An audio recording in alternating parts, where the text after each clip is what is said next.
Every single family in America has been affected by cancer.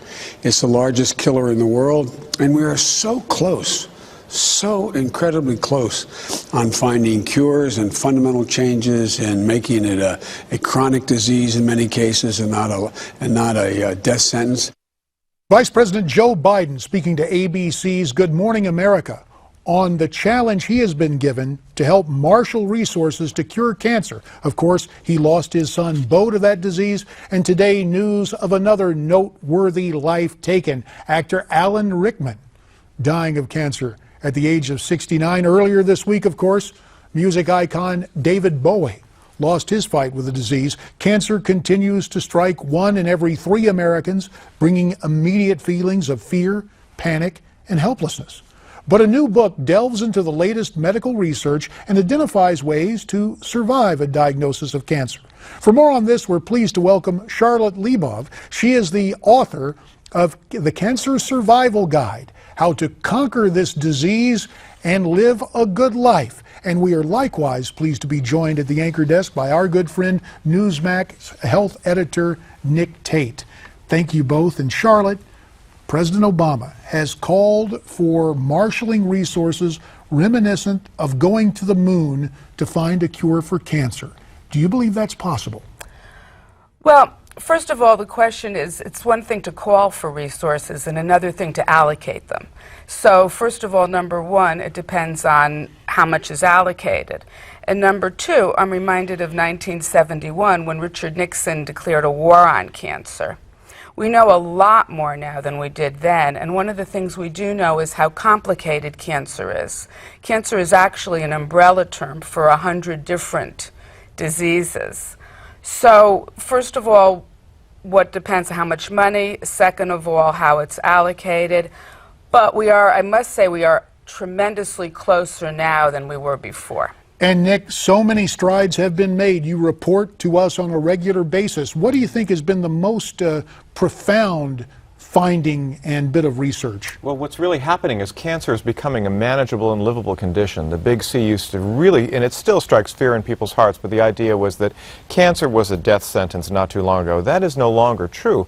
But the key is knowing what kind of cancer you have and what the treatments are that are out there available. Now, to my mind, things like immunotherapy, which harness the body's own immune system to target cancer.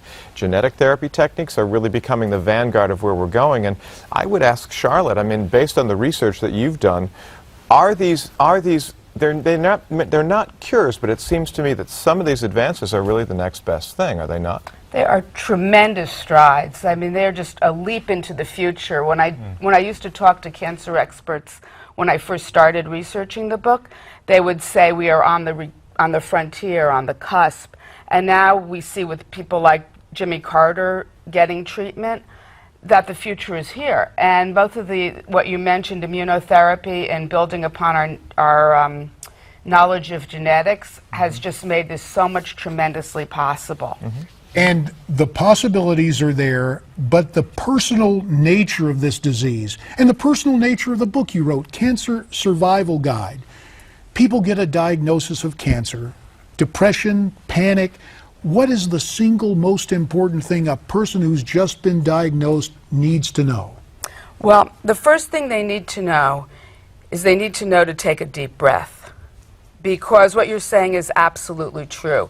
It's the word cancer strikes at the heart of everybody, and people think automatically it's a death sentence. And like Nick was saying, it's not. There's very few cases where you would have to do something immediately. So the most important thing that you can do is take a deep breath, and you have to do research. The reason I wrote my book, The Cancer Survival Guide, is that you can't be expected to do a year of research. So what I tried to do was cut down to the basics and give patients the tools so that they can get up to speed right away. Because the decisions that they make right from the beginning can make the difference between survival and not. And I know you've written about this, trying to find the right treatment, trying to find the right doctor.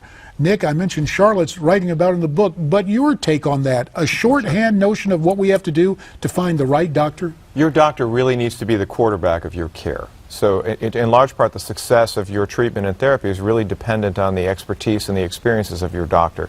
There are techniques that Charlotte talks about in the books that really are important parts of surviving cancer, but there are rating services.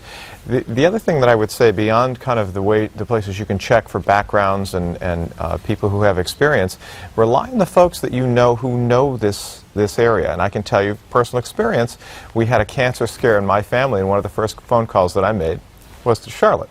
And I said, I want your Rolodex. I want to know who in this area treats this. And in lieu of the Rolodex, got to get a hold of Charlotte's book. Charlotte Libov, we thank you. The name of the book again, The Cancer Survival Guide, How to Conquer This Disease and Live a Good Life.